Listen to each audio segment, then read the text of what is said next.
Good afternoon, everyone. My name is Sam, and we are also joined by my colleague Kadani, and we are here representing the CleanBC Community Energy Coach program. Our program supports communities, local governments, and industry stakeholders in the promotion of the CleanBC rebate programs and education of heat pumps.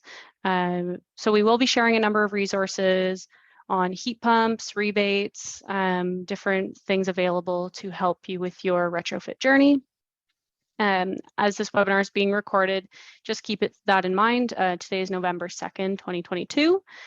For anyone who's watching this at a later date, just be sure to check in on the website for the most up-to-date information, and that is betterhomesbc.ca. We will have the chat open for questions throughout, so please feel free to throw your questions there. I ask that you do keep yourselves on mute throughout the presentation, and we'll open things up to a Q&A at the end. We also are joined by Taylor Nielsen with the RDN, as well as Ilse Sarity with CVRD, and they'll be sharing some slides on what the different regions are doing as well.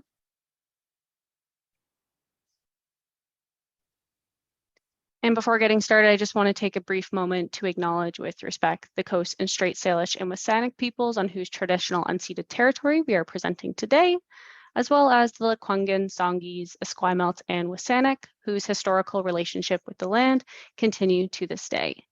And now I'll pass things over to Taylor.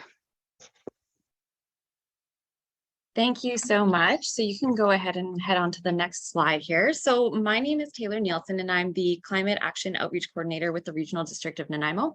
And I'm here to answer any questions that you might have about RDN programs or rebates that we have available. So this fall outreach series is presented as part of the RDN's Green Building Program. This program was established to help residents and the building community improve their sustainability in our built environment. It connects residents with useful resources, provides outreach and education experiences, and provides small stackable rebates for RDN electoral area residents. We partnered with the Cowichan Valley Regional District for this webinar, as our two areas share common goals in sustainability, and many of our residents have similar interests and questions. I'd also like to thank CleanBC for hosting this presentation with us today and being the heat pump subject matter experts. So you can go to the next slide, please, Sam. Thanks. As mentioned, this fall webinar series or outreach series is part of the RDN's Green Building Program, which has been connecting residents with sustainable technologies since 2012. We have a number of different resources to support green building and sustainable design approaches, including the RDN's Green Building Guidebook and our Green Building Rebates, which are available to electoral area residents only, I would like to mention. We also do community outreach like this webinar today to help connect residents with new resources and other programs that can assist in improving sustainability. So some of the rebates that we have available include the oil to heat pump exchange rebate, the home energy assessment rebate, the home electric vehicle charging station rebate, and the residential renewable energy rebate, which includes solar panels. So the Green Building Program and its rebates, they complement the RDN's other initiatives and programs, including the Fire Smart and Drinking and Watershed Protection Program. We have their websites on the slide here, so when you have some free time, I highly recommend you check out those programs as well. I'm now going to pass it off to Ilse from the CVRD, who's going to talk about the Cowichan Valley perspective. Thank you. Thank you so much, Taylor. My name is Ilse Sarity. I work for the Cowichan Valley Regional District, and I'm here to promote our wood smoke reduction program. So as most of you know, heat pumps are energy efficient as they offer both heating and cooling, but they also support better air quality and thereby support health outcomes. So you can click forward, Sam. Get the little bowl here. So living in the Cowichan Valley, as some of you know, is like living in a bowl surrounded by mountains. Our unique topography means that living here, sorry, I already said that. Skip to the next one, please. So yeah, what it means to live in a bowl is that our venting index and therefore air pollutants often end up sticking around here for days in the winter time. So this picture illustrates a little bit what that can look like. When we experience poor venting index, you can think of it a little bit like the bowl with a lid on top of it. Next slide, please.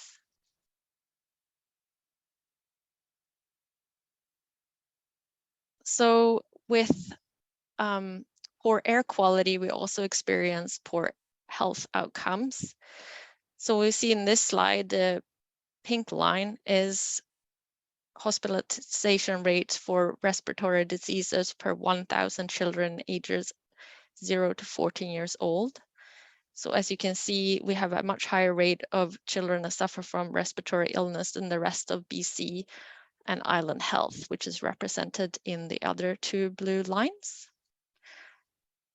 And the impacts of, yeah, sorry, our timing here is off. That's okay, you can skip to the next slide.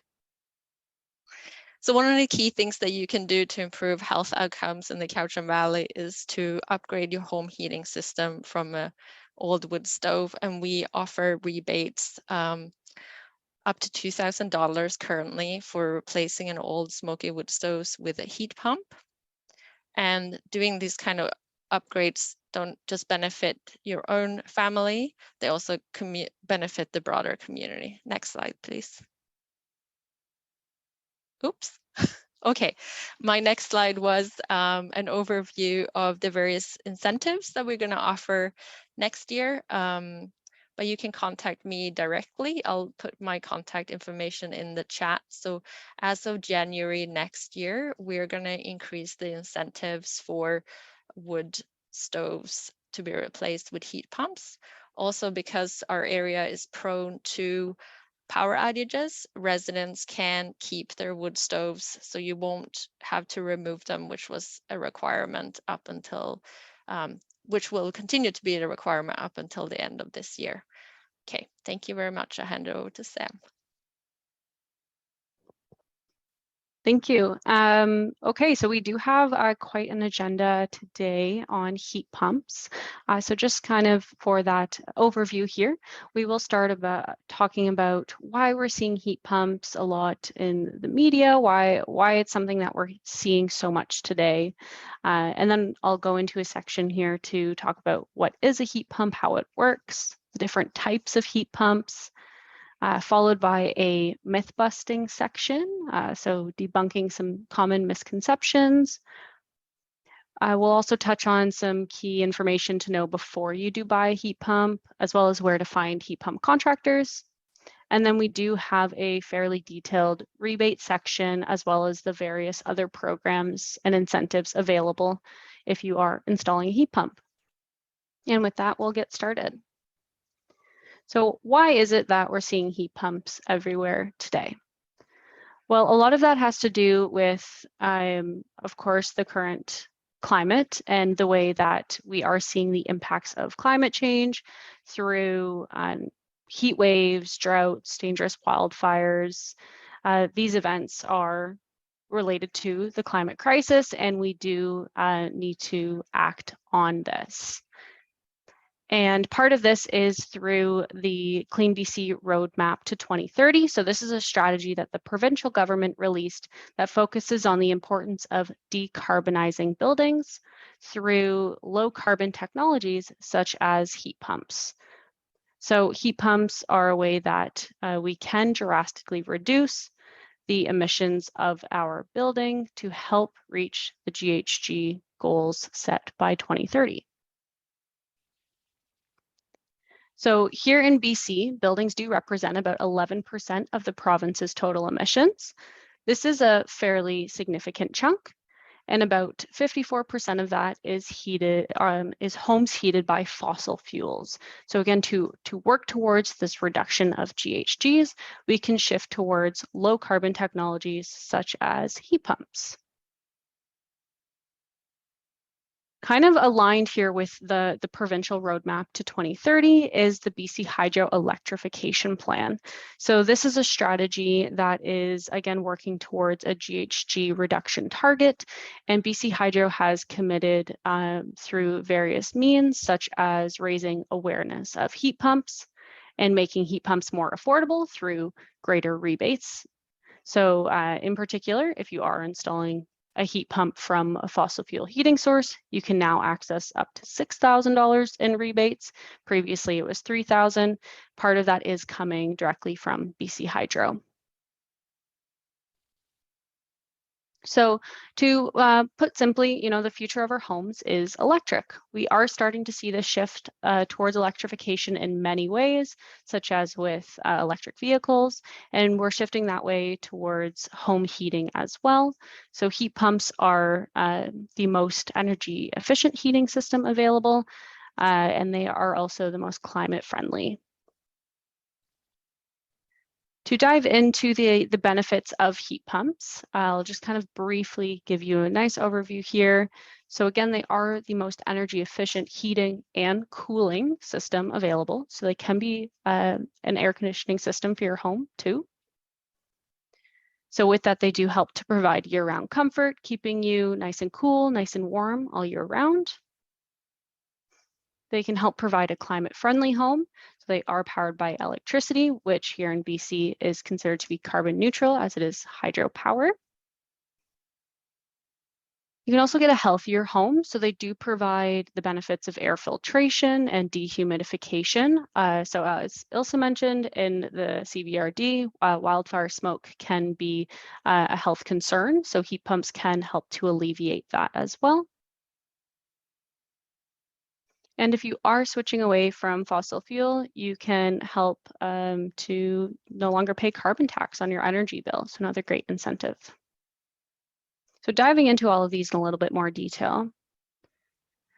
So when we say heat pumps are 3 to 4 times more efficient than other systems, 300%, 400% efficient, a lot of people may wonder, well, how is that actually possible? And the key reason being is that heat pumps don't generate heat. They move heat. So they're moving heat from one place to another. Using this little graphic here, so the heat pump will collect heat that's already in the outside air. They use a little bit of electricity to kind of run the components of the system, and then they pump that heat up to a higher temperature and release it inside your home. And this is how they're able to maintain really high efficiency levels because they're really taking heat that's there, making it hotter, making it warmer, and releasing it inside your home. So they're not actually generating heat the way that maybe a gas furnace or even electric baseboards would. It can be quite cost effective as well, especially for folks who are shifting away from older electric heating options like baseboards or electric furnace. It will use electricity way more efficiently. Again, you will have cooling and dehumidification options as well. I'm sure we're all still very familiar with the events of last summer with the heat dome. I personally have no type of cooling in my home apart from a fan. And I would have really liked to have had a heat pump to enjoy the benefits of a nice cool home. So these days it's even beyond comfort, but health and safety to have air conditioning in a home when it is really, really hot outside. A heat pump is a great way to have both heating and cooling. Again, that nice year-round comfort. And it is the most climate friendly, again, being electrically powered.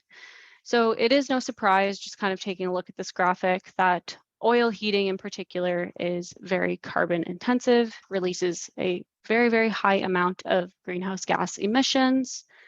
But even a natural gas furnace can still release a large number of GHGs, as shown here on the graphic.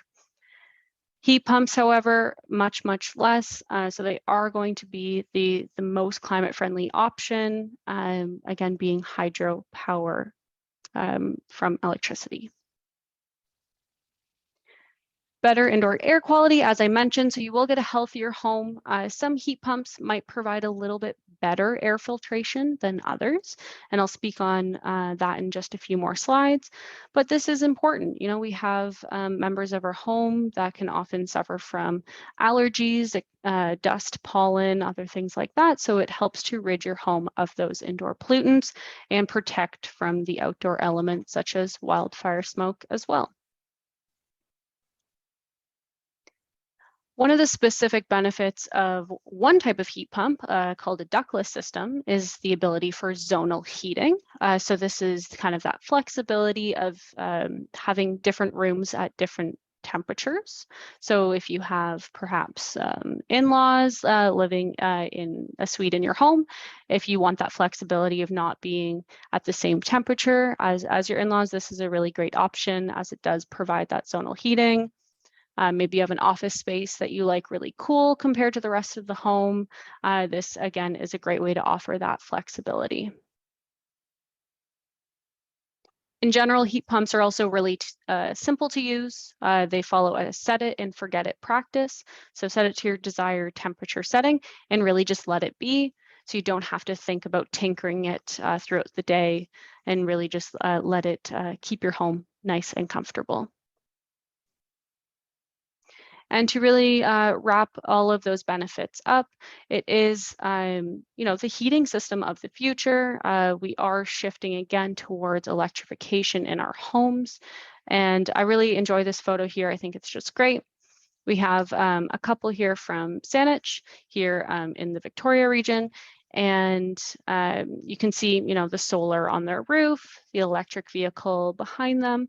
What you can't see is the heat pump that's in their home, providing them that year-round comfort. So it is, again, just an excellent way to make your home more climate friendly and shift towards electrification. Now, how do heat pumps actually work?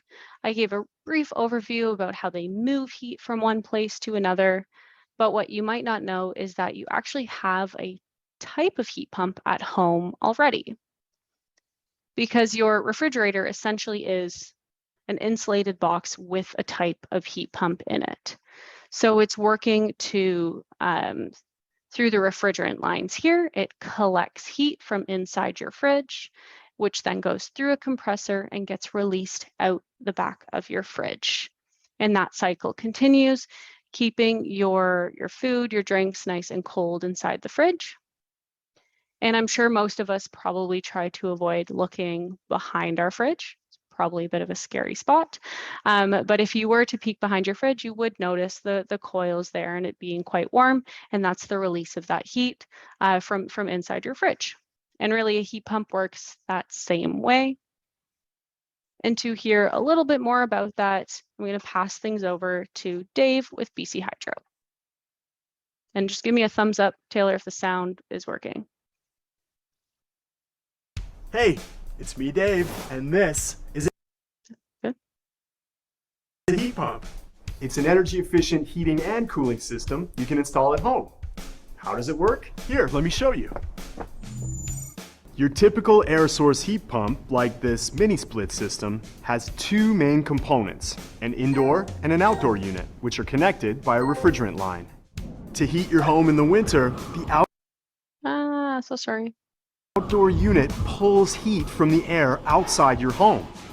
Yes, believe it or not, even when it's cold, outside air still contains a certain amount of heat. The warm air then goes through a refrigerant coolant that is compressed to increase the temperature even more. This warm air is then pushed through to the home. In the summer, to cool your home, the process is reversed. The heat pump absorbs the warm air in your home and transfers it outside. The compressor circulates refrigerant to the indoor evaporator coil, and the refrigerant absorbs heat as it passes over the indoor air. The resulting cool and dehumidified air then gets blown back into the home. And that's how a heat pump works. The key here is that heat pumps don't generate heat, but instead they move it from one place to another, which is why heat pumps are so energy efficient. In fact, a heat pump can be up to 300% more efficient than electric baseboards. So if you already have electric heat, a heat pump can help you save on your energy bill. Less energy and more savings? I like.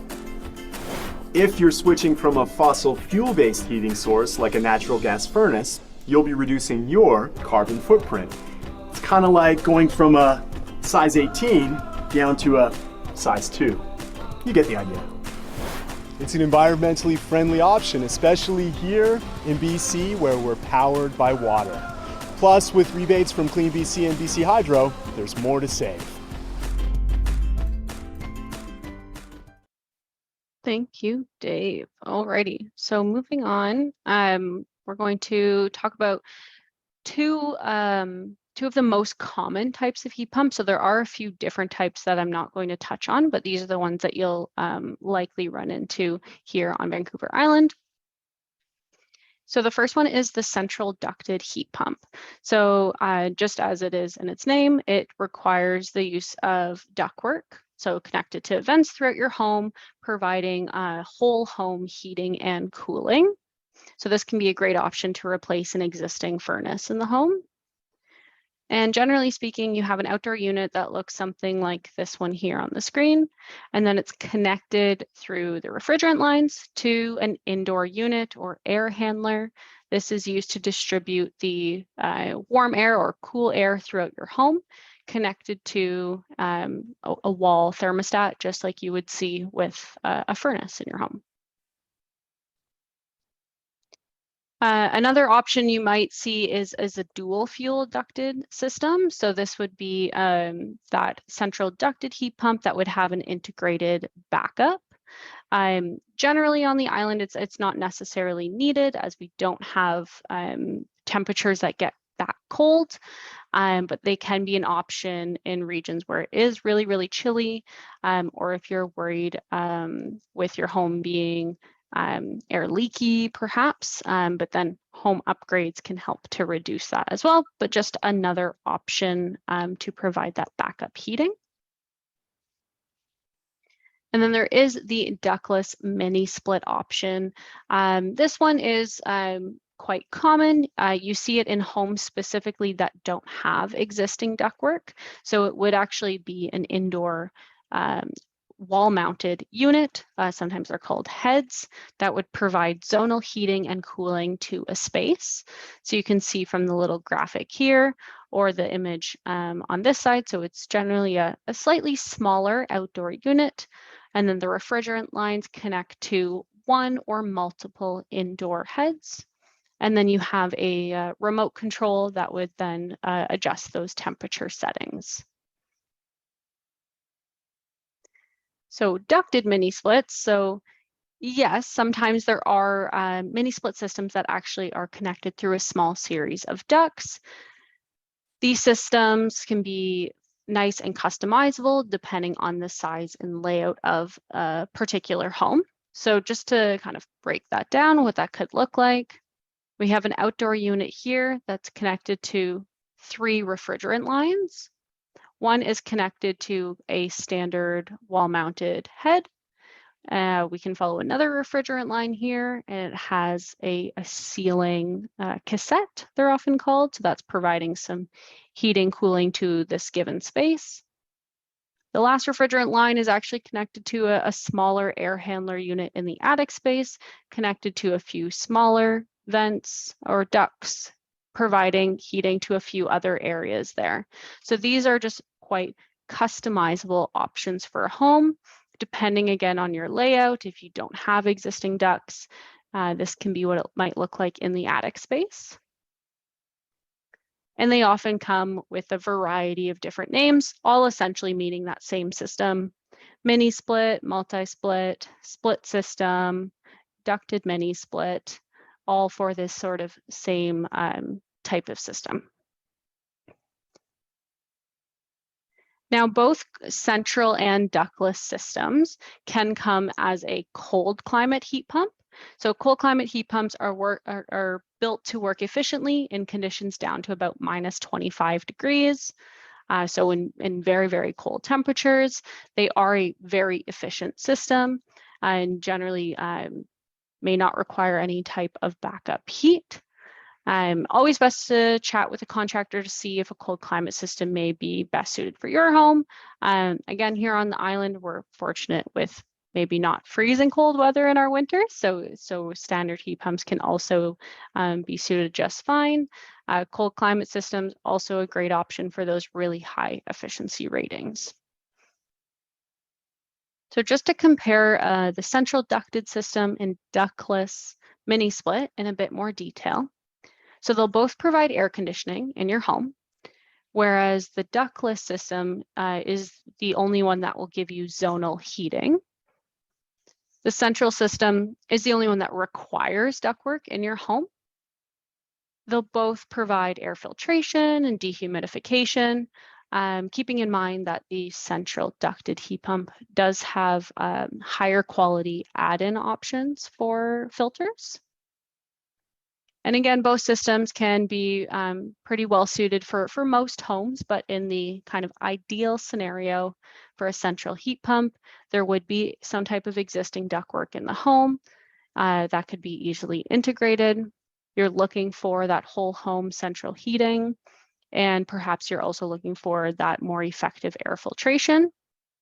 For the mini split option, if you don't have existing ductwork and you're looking for that zonal heating, or perhaps have an open concept, if you're replacing something like electric baseboards, a wood stove, a boiler, a mini split can be a really great option. Or if you're looking to free up some space in your basement as well, with some older ductwork that's maybe losing some ceiling space, this can be a great option as you can remove that existing ductwork. So diving into some myths that we often hear about heat pumps. So one that we do hear a lot is that heat pumps are expensive to purchase. And I'll break down these different numbers here, but I do just want to kind of highlight that through the study that we use to collect these numbers, so there's a wide range. So the cost is always going to vary depending on your location, your size of home, the brand, the contractor. A number of different things can influence the cost, but these are the approximate ranges and the averages within that. So comparing a gas furnace and that of a central heat pump, we can see that the furnace on average costs about $7,000, whereas the central heat pump costs about $18,000. Okay, so there is a little bit of a difference there, but you do factor in rebates that are currently available. And with the gas furnace, you can access about $1,000 from FortisBC. In comparison, with the central ducted heat pump, you can access up to $11,000 in rebates between the provincial and federal programs that are offering really great incentives. So after rebates, that's bringing the cost between the two systems to be quite comparable. So $6,000 and $7,000, that's not too bad.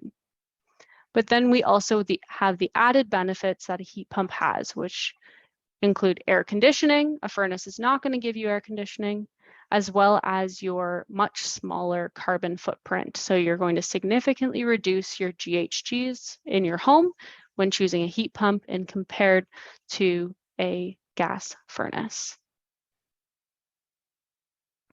Something else that we hear a lot is that heat pumps are noisy, and maybe some of the older systems were made a bit of noise, but the technology has come a long way, and modern heat pumps are around 50 to 60 decibels, with even newer ultra quiet models having lower ratings than that. And you'd be surprised that there are actually a good number of household appliances that are louder than a heat pump.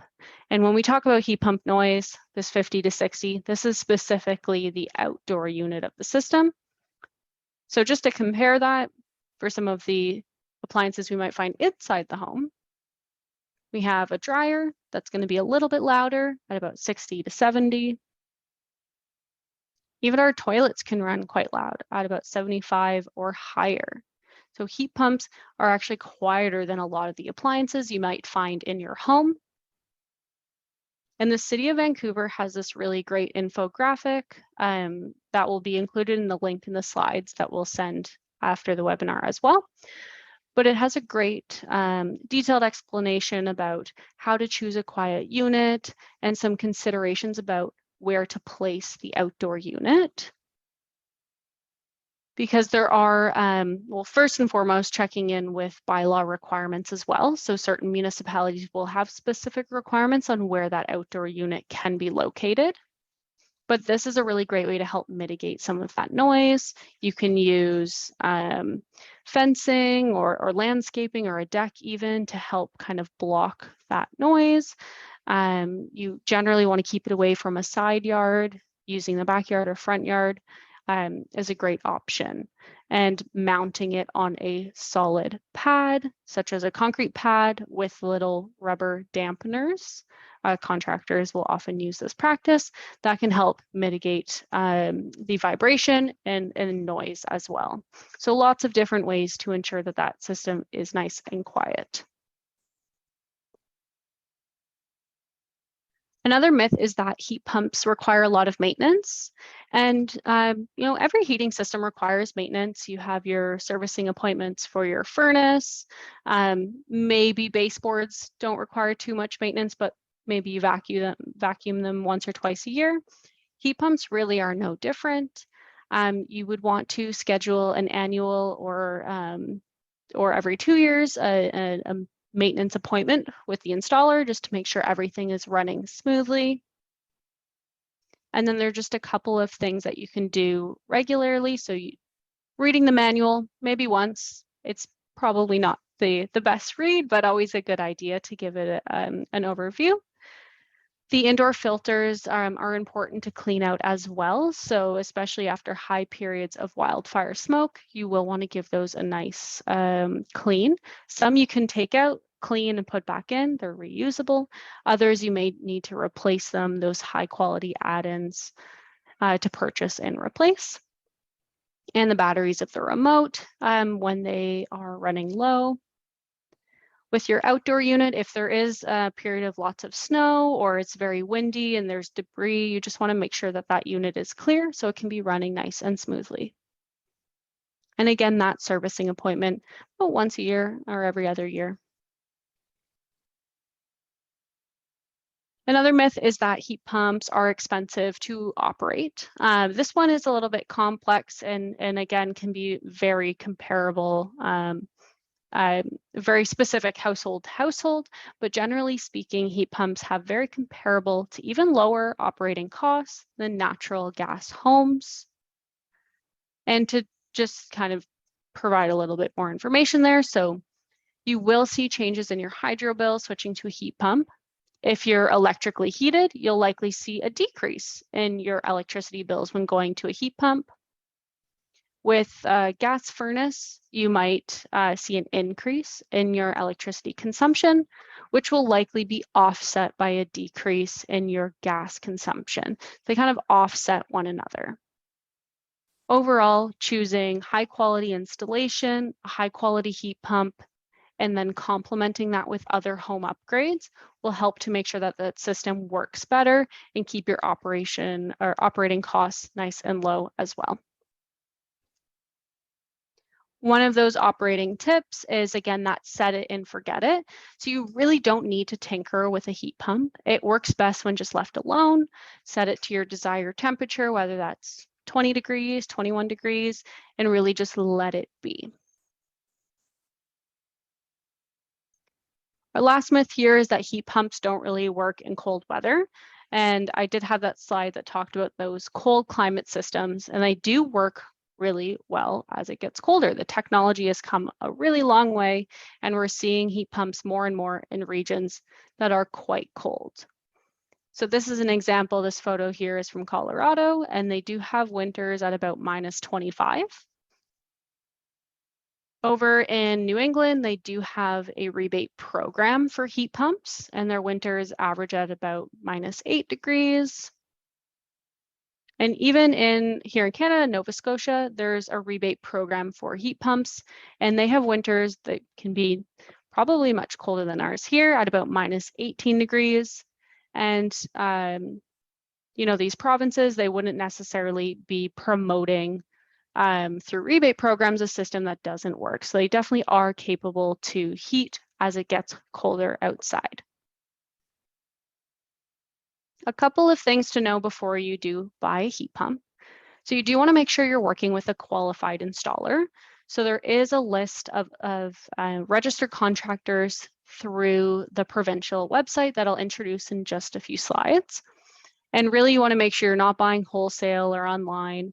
Contractors do go through very specific training with the brands that they work with, the systems that they work with. So you do want to make sure that you're choosing those qualified installers. And with that, obtain multiple quotes. Some installers may only work with one or two brands, and there are a lot of really great ones out there. So make sure that you are getting multiple quotes to compare brand and cost of different service. The house as a system approach is also really important. And really what this means is you're just looking at other components of the home to make sure you're addressing things such as air leakage, your insulation levels, taking a look at the age of your windows and doors. This can all help to ensure that that heating system will work better in your home and might even be able to get sized smaller if you are addressing air leakage and insulation, making sure that that system's working most efficiently. Can also recommend starting with an EnerGuide home evaluation that will give you a really detailed breakdown of how your home uses energy and what kind of tailored recommendations tailored recommendations to kind of improve the energy efficiency of your home. And that evaluation is also the first step at accessing the federal rebate program. So that contractor search tool that I mentioned can be found on the Provincial website, and it is actually a requirement for provincial rebates to work with the contractor found on this list. So they do go through special training and quality assurance to be listed here, and the link there is on the screen. Again, you'll get a copy of these slides following the presentation as well. But to kind of dive into rebates, we have two primary programs that are available right now. There's the Provincial CleanBC program, and then the Federal Canada Greener Homes Grant. These are two separate programs. Keep them nice and boxed up here on the screen, but they are stackable. So as long as you're meeting the requirements for both programs, you can access both, keeping in mind that they might have different program requirements. To break down what's available for heat pumps, lots of numbers here on the screen. I'll kind of put your attention towards these kind of bolded columns here. And what it is, it's breaking down depending on the type of heat pump you're installing. Again, that central system or that ductless mini split system, the rebate amounts are going to be slightly different depending on if you're replacing an existing electric heating system or fossil fuel heating system. And specifically here we have with the central and ductless heat pumps, if you are replacing fossil fuel, you can access up to $11,000 between those two programs, and that's quite a bit. So the provincial website here is your main kind of landing hub for all of the information on rebates, a lot of what I'm highlighting today. It has a lot of really great and useful tools to navigate what is available for you. First and foremost, really great service would be the CleanBC Energy Coach service. So this is a free hotline over the phone, email, where you can check in and ask any types of questions you might have on your retrofit project. If you're just getting started, you're trying to figure out what's available, or if you've contacted your contractors, you have your quotes and you're trying to figure out your next steps. If your systems that are on those quotes are eligible, definitely checking in with the Energy Coach service. There's also the rebate search tool. This is a great way to sort of narrow down what's available based on your project. So renovating a home, building a home, where you're located, and how your home is currently heated. This will give you a nice list of rebates for you. So these next couple of slides, I'm just kind of touching on the different rebate amounts available the provincial rebate amounts available depending on how your home is currently heated if you were to go to a heat pump. Because again, those rebate amounts will be a bit different if you're replacing electricity or fossil fuel. So if you are replacing electric baseboards, electric furnace, and installing a heat pump, you can access $1,000 for a ductless system or $2,000 for a central system. For fossil fuel heated homes, so if you're converting from oil, natural gas, or propane to a heat pump, you can access up to $6,000. So again, that's the added rebates through the provincial program. BC Hydro's adding some of that in there as well, is you're significantly reducing your GHGs by going from fossil fuel to a heat pump. And that's why you do see those larger rebates as well. For folks who are replacing fossil fuel, another option to rebates is the CleanBC low interest financing program. So this is an alternative to the rebates, but would be a loan of up to $40,000 to help with that replacement. You would be working with a specific finance registered contractor, and they set you up with the loan, and it is 0% as well that you would pay back over a 5-year period. There is a bonus offer as well called the group purchase rebate. This is a really fun offer to incentivize groups of homeowners to work together and grow their rebates. So if you have friends and neighbors that are all replacing gas furnaces or oil boilers to a heat pump around the same time, you can join and start a group to access an additional up to $500 in rebates. So a nice extra incentive if you are installing a heat pump with some of your neighbors. And it works based on group size. So the more folks that join your group and install a heat pump, apply using that special group code, the more in rebates you can get per homeowner. One of the other provincial CleanBC offers is I guess still somewhat new program over the last couple of months here, is the income qualified program.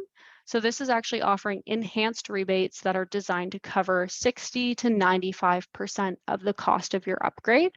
And it is based on income qualifications, as you can see on the screen here. The heat pump rebates through this particular program would be up to $9,500. So that would be switching from fossil fuel, or up to $5,000 if switching from electricity. And you do work with a specific income qualified registered contractor. They are actually set up to reduce the final invoice cost. They deduct the rebate from your invoice and you pay the difference. So that's kind of a unique aspect of this particular program as well.